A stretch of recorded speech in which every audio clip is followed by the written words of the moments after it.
말씀 읽으니까 좋죠. 말씀 읽으면 좋습니다. 말씀 자체가 바로 가장 좋은 설계기도 한 것 같아요. 한 번 읽을 때 그 말씀이 다르고요. 그렇죠?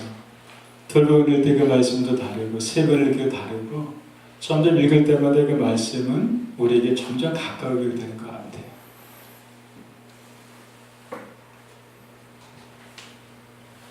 세상의 책들을 읽으면 몇 번 읽으면 실증이 나잖아요. 그렇죠?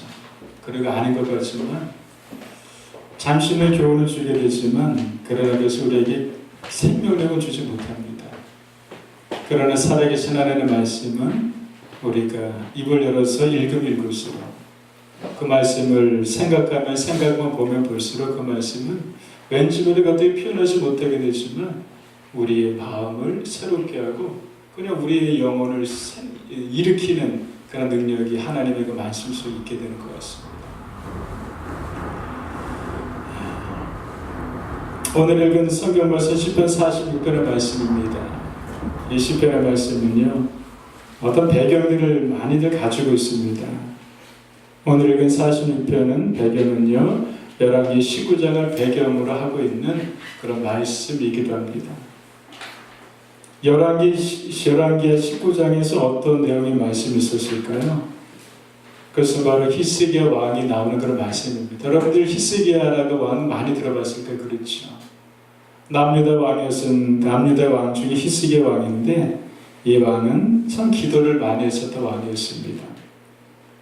그리고 히스기야 왕이었을 때는 세계적 역사적으로 볼 적에 아수르라고 하는 거대한 강국이 다스리던 그 때였습니다. 세계 역사적으로 볼 적에 힘이 있으니까 힘 있는 나라는 어떻습니까? 평화롭게 지내면 좋은데 그 힘을 가지고 다른 나라를 정복하는 것이 힘 있는 나라들의 어떤 특색이기도 하잖아요. 또 내 말 안 되면 안 돼. 그러면서 뭐 완력을 쓰던 것이 바로 힘 있는 나라들 아닙니까? 아수르 나라가 거대한 강국이었기 때문에 어떤 나라도 이 아수르에 대적할 수가 없었습니다. 그래도 어느 때도 아수르의 왕이 또 히스기야가 다스리고 있었던 그 남유다라고 하는 그 나라에 공격하면서 항복하라고 합니다. 항복하라고 할 적에 뭐 쉽게 항복합니까? 항복을 안 하려고 하죠. 항복을 안 하려고 여러 가지 애를 쓰지만 그러나 계속적으로 위협을 가합니다. 그러면서 막 비웃고 조롱합니다. 여러분들, 우리가 믿는 사람들이 가장 좀 마음이 상할 때가 어떨까요? 내가 믿는 그 주님이,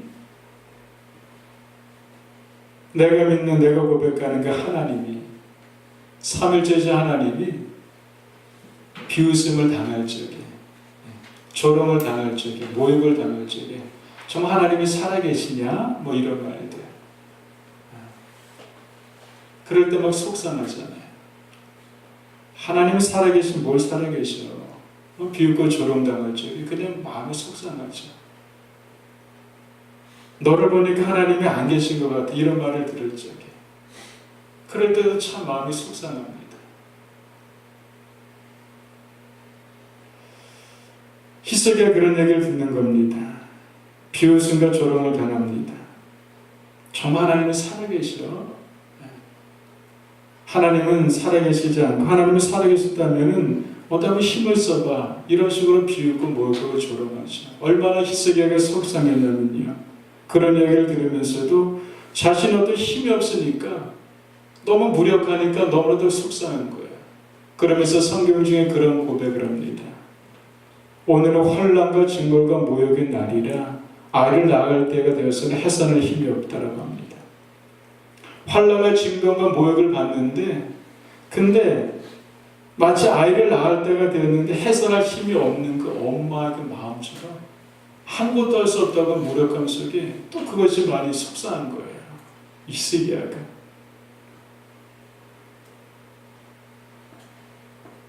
그렇지만 계속 이것을 들으면서 아수르는 더 압박을 합니다. 그러면서 이렇게 이야기를 합니다. 아수르 여러 나라 행한 바 진멸한 일을 내가 들었나니 내가 어찌 구원 얻겠느냐. 우리 공격을 피하게 나라들이 있겠느냐. 항복하라. 어떤 나라도 우리들을 피해간 나라가 없다고 계속적으로 유혹을 하는 겁니다. 항복하라는 편지를 히스기야가 받습니다. 너무나도 마음이 상한 거예요. 히스기야 어떡합니까? 아수르 왕으로부터 받은 편지를 가지고 여호와의 성전 올라갑니다. 그리고 그 편지를 여호와 앞에 올려놓고 하나님께 기도합니다. 하나님 귀를 기울여 들어주십시오. 눈을 펴서 하나님 봐주십시오. 살아계신 하나님 아수르 왕 사나리비 왕이 비방합니다. 하나님 우리를 그의 손에서 구원해 주십시오. 아무것도 할 수 없는 히스기야. 환난 중에는 히스기야. 아무것도 할 수 없는 무능력밖에 없는 그 히스기야.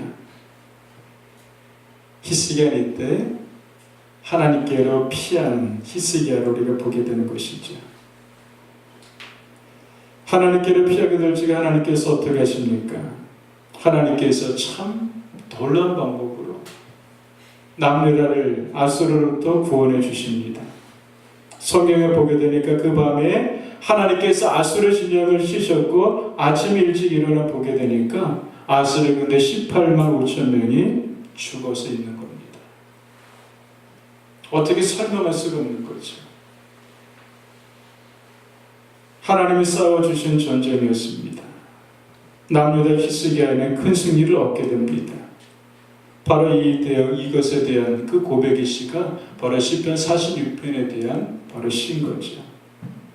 하나님 우리의 피난처시여, 하나님 우리의 힘이시며, 하나님 환난 중에 만나는 큰 도움이시며, 땅이 변하든지 산이 흔들려 바다 가운데 빠지든지 바닷물이 솟아나고 뛰놀든지 그것이 넘침으로 산이 흔들릴지라도 우리는 결코 그것으로 인하여서 두려워하지 않습니다. 자, 우리에게 이 고백하면 고백할수록 여러 번 우리가 고시면 고실수록 저 힘이 나게 되는 그런 하나님의 말씀이고 히스기야의 그 고백의 그 신근 것을 보게 됩니다.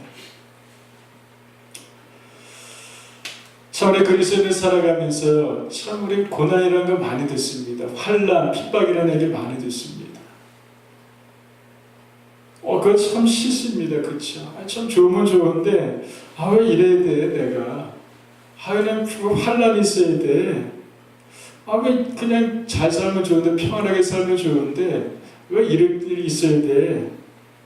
그렇게 생각할 때가 있습니다. 여러분들 운동을 처음 배울 적에 운동을 가르치는 사람이 코치들이라는 말이 있습니다. 운동하면은 처음에는 힘을 빼라고 하는 거 그렇죠. 수영을 처음 배울 적에 수영 강사분이 그랬습니다. 힘을 빼세요. 힘을 빼세요. 네 알겠습니다. 힘을 빼면 물속에 들어가는데 그냥 물속에 들어가면은 그냥 저절로 나도 모르게 힘이 들어갑니다. 물에 빠지지 않으려고 막 애를 쓰는데 그러면 그럴수록 더 물속에 푹 빠져 들어가는 것을 경험하게 됩니다. 테니스를 운동하라도 그렇잖아요. 처음에 힘을 빼주고 천천히 치세요.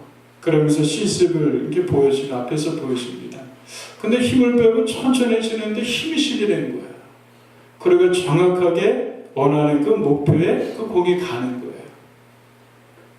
그러면서 한번 해보라고 이제 라켓을 건져주는 초보자는 어떻습니까? 치려고 하는데 힘이 들어갑니다. 그리고 쳤는데 그냥 엉뚱한 데로 공이 날아가 버리고 맙니다. 그럴 때는 말이 있습니다. 힘을 빼고 천천히 치세요. 생각이 들어요. 힘을 빼면 어떻게 힘이 실려? 이런 생각이 들 수가 있는데 근데 힘을 빼고 쳤더니 오히려 더 그 속에 힘이 실려서 공이 힘있게 정확하게 멀리 날아가는 것을 아마 운동을 해 나가면서 여러분들이 경험하시게 될 겁니다. 그러면서 압니다. 이거구나. 힘을 빼라는 것이 이거구나. 힘을 빼야지 잘 되는구나. 라고 하는 것을 지식으로 들었던 것을 이제 내 몸이 알게 되는 것입니다. 신앙이라는 것은 무엇일까요? 우리 믿음을 하는 것이 무엇일까요? 하나님을 점점 알아가는 과정이 무엇일까요? 바로 힘을 빼는 과정 속에서 우리 신앙이 점점 자라가게 되는 것이고 하나님을 알아가게 되는 것이고 하나님을 누려가게 되는 것일 것입니다. 나의 의가 계속 빠져만 됩니다. 그렇지 않으면 계속 힘이 들어가요. 엉뚱한 것을 쳐버리고 말게 됩니다. 엉뚱한 목표에 내가 가 있게 됩니다. 그리고 공차돼서 엉뚱하게 뛰다가 헐레벌떡 힘을 다 빼버리고 말게 될 겁니다. 나이가 빠지는 것이고, 나의 자랑이 빠지는 것이고, 나의 고집이 계속적으로 빠져게 되는 것이고, 힘이 빠질 적에 나라고 하는 것은 나라고 하는 내 의가 빠지게 될 적에 그때 비로소 우리 안에 보배되신 그리스도가 드러나게 되는 것. 이것이 바로 신앙이고 믿음이고 하나님 알아가는 과정일 겁니다. 여러분들 나의 강함이 얼마나 강할 수 있다고 생각하십니까?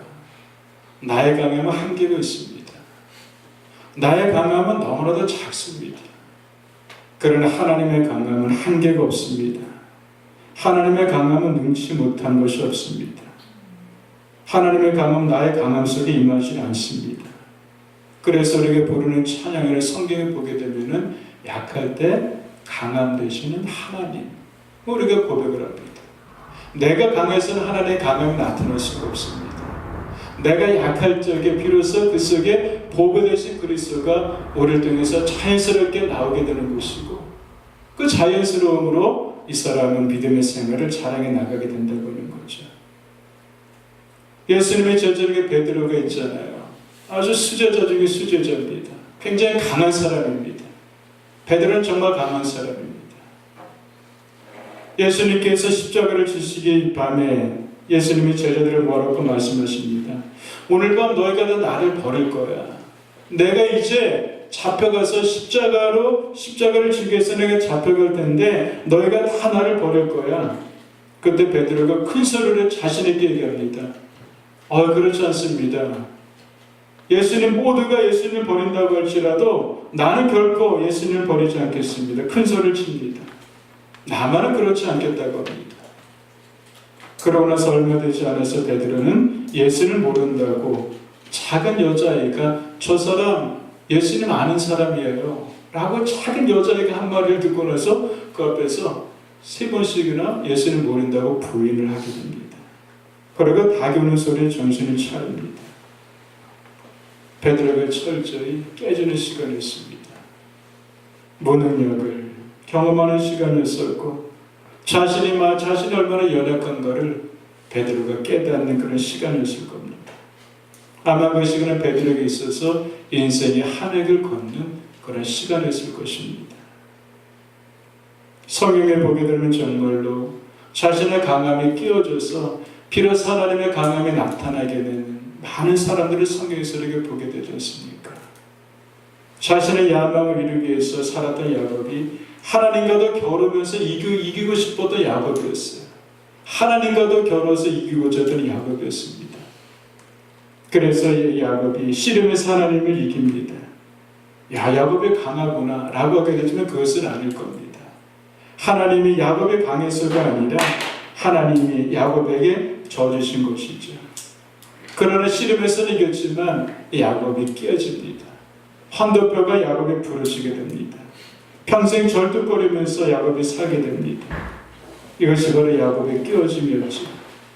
여러분들 깨어지면 아픔이 있을 겁니다. 깨어지면 흔적도 있습니다. 그러나 내 편에서는 깨어짐이지만 그러나 하나님 편에서는 깨어짐이 아니라 다시금 세우기 위한 하나님의 사랑의 은혜일 겁니다. 우리는 날마다 깨어집니다. 그럴 때 우리는 왜 이래 나는 무력해? 나는 왜 이래 라고 하면서 마음을 아파할 수도 있습니다. 그러나 내 편에서는 무력이고 내 편에서는 상함이지만 그러나 하나님 편에서는 무력이 아니라 사랑이고 은혜이고 나를 다시금 세워가시는 하나님의 은혜의 손길이라고 하는 것을 우리가 새롭게 보기를 주님으로 축복드리겠습니다. 하나님 우리를 많이 세우기를 원하세요.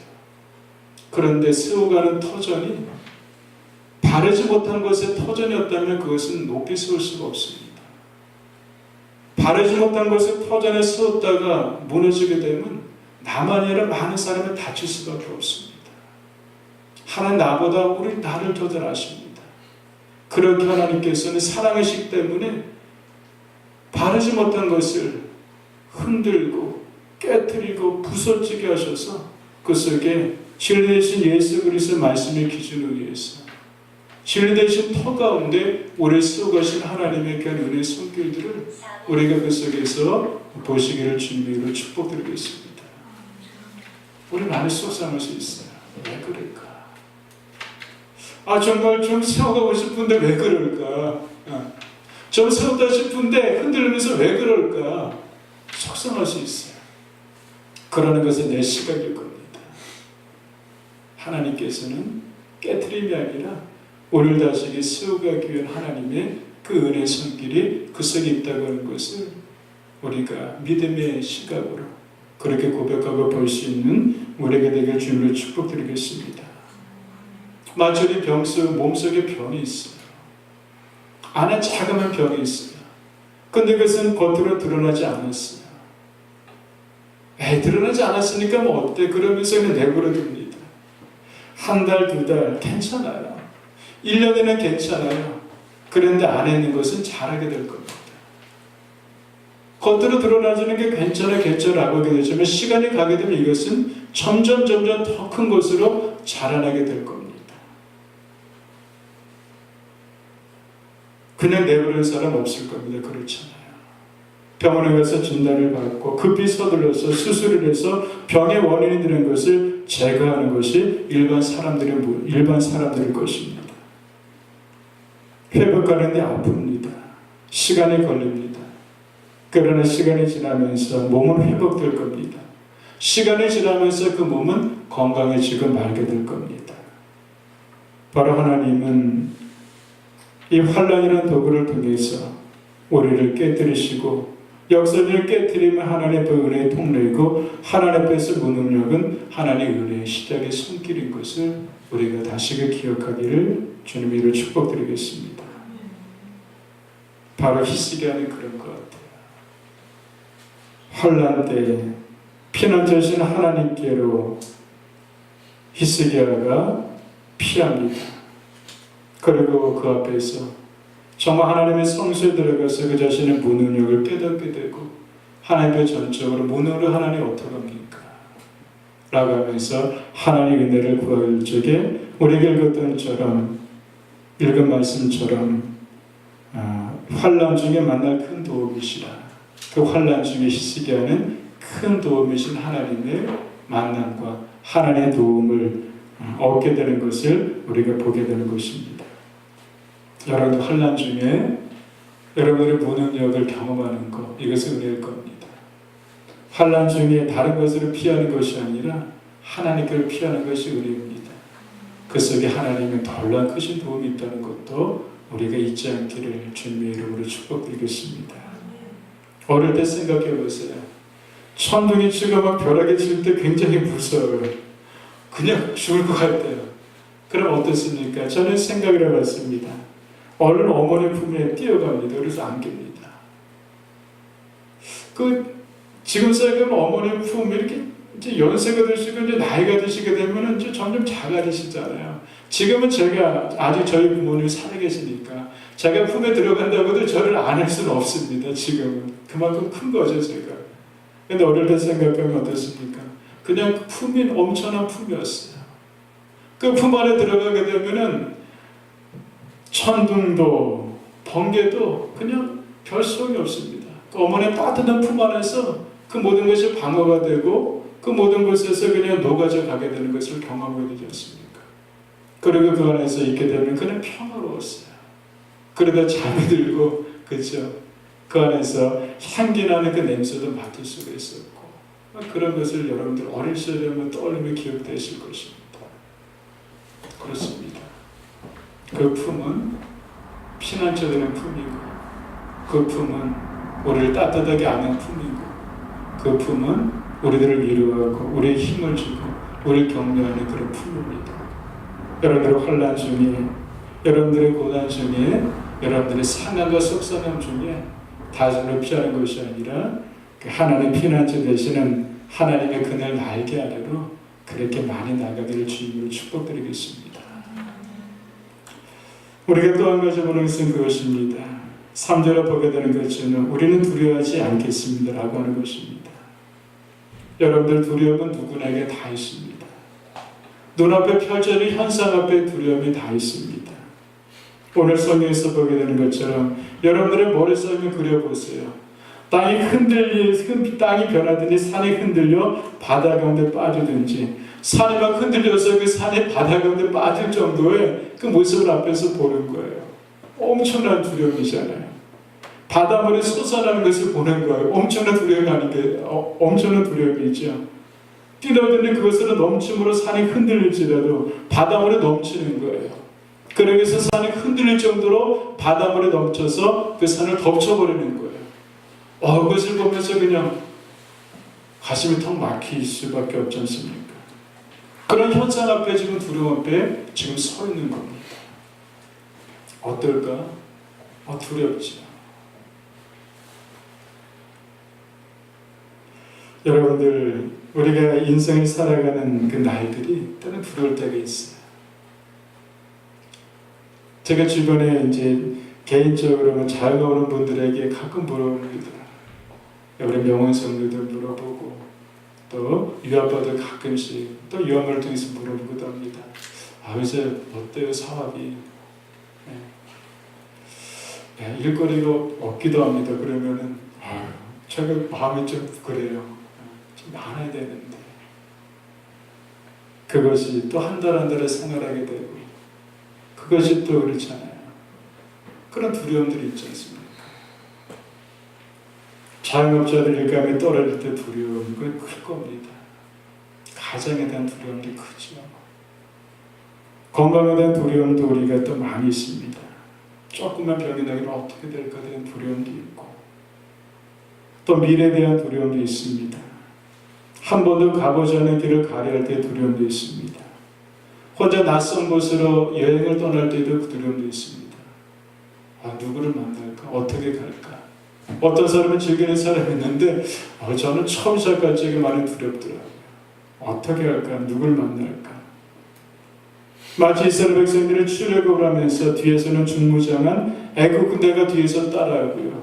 막 앞으로 도망가는데 앞에서는 홍해가 있어서 이러지도 못하는 상황 속에 두려움이 이스라엘 백성들의 두려움이 있습니다.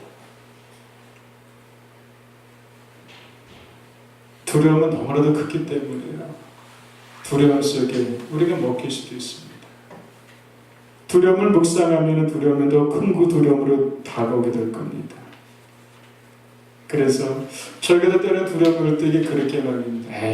어떻게 되겠지. 지나가는 표현이지만 그래 어떻게 잘 될 거야. 그러면서 큰 전화 외치고 힘을 얻습니다. 그래 잘 되겠지. 어떻게 될 거야.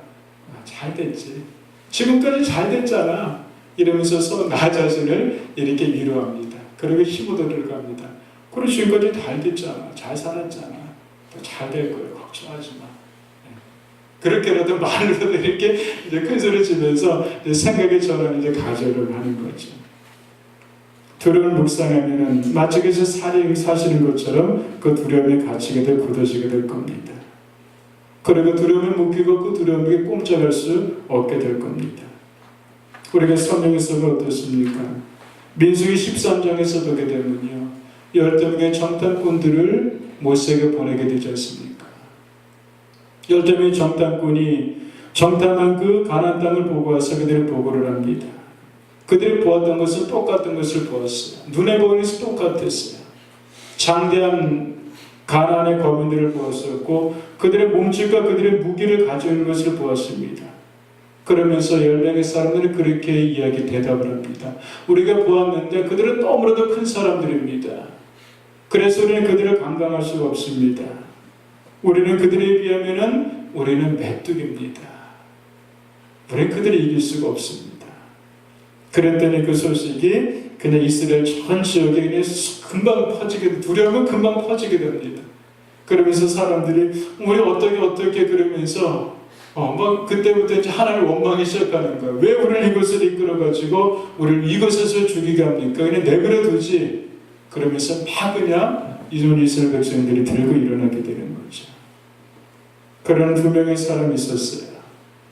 이들 똑같이 있는 현실을 보았던 두 명의 정탐꾼 갈렙과 여호수아가 그들을 여호수아였습니다. 그러나 이들은 무엇을 보았습니까? 똑같은 것을 보았었지만 이들이 보았던 것은 그들의 강한 거민의 시선을 두었던 것이 아니라 하나님께 시선을 두었던 거죠. 그리고 이들은 고백합니다. 그 땅 백성을 두려워하지 마십시오. 그들은 우리의 밥입니다.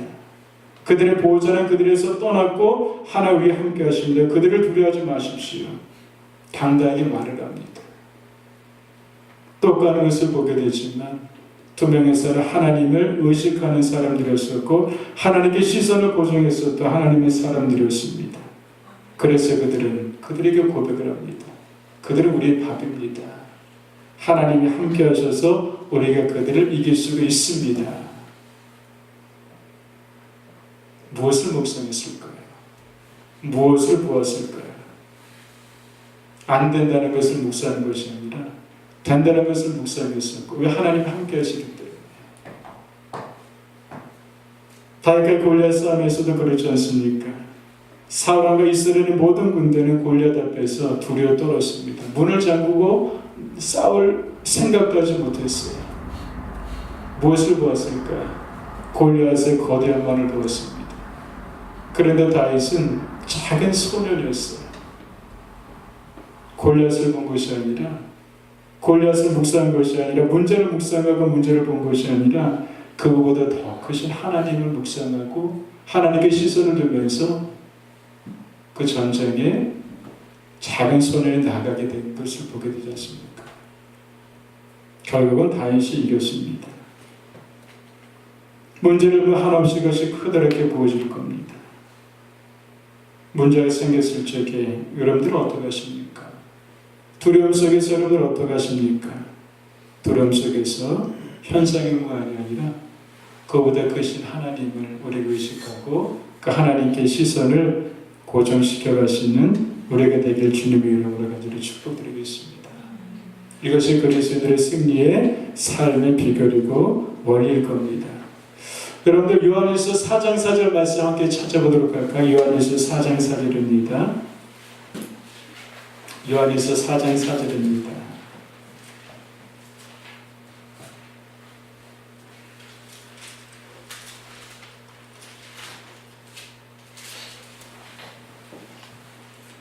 요한일서 4장 4절 말씀 함께 같이 읽겠습니다. 천천히 들어갈까요?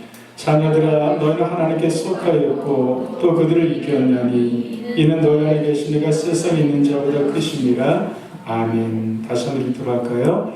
자녀들아 너희는 하나님께 속하였고 또 그들이 이겼나니 이는 너희 안에 계신 이가 세상에 있는 자보다 크심이라. 아멘. 다시 한번 읽겠습니다. 자녀들아 너희는 하나님께 속하였고 또 그들을 이겼나니 이는 너희 안에 계신 이가 세상에 있는 자보다 크심이라. 아멘. 여러분들 어디에 속하였습니까? 하나님께 속하였습니다. 내가 존재는 하나님께 속한 존재입니다. 너희 안에 누가 계십니까?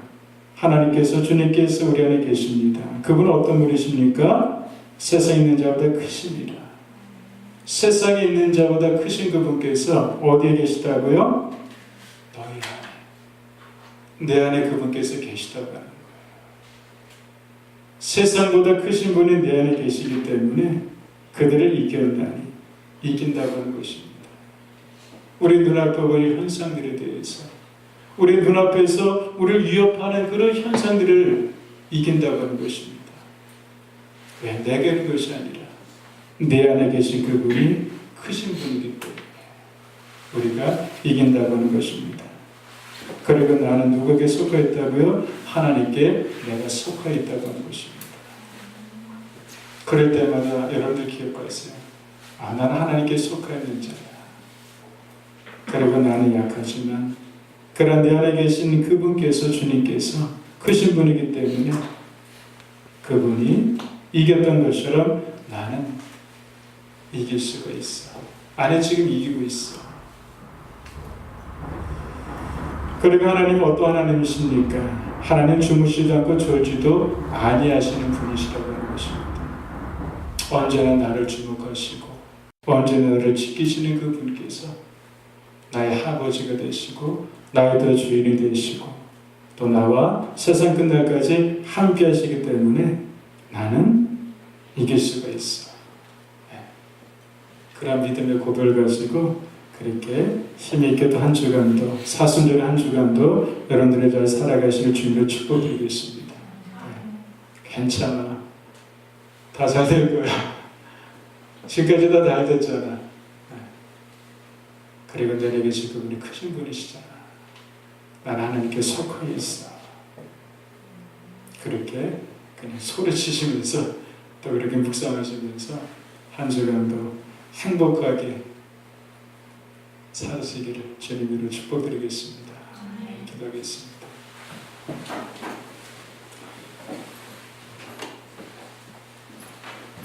하나님 감사합니다. 오늘도 시편 46편에 있는 말씀을 우리에게 주셔서 하나님 감사를 드립니다. 하나님 우리의 피난처시오 힘이시니 환난 중에 만날 큰 도움이시라.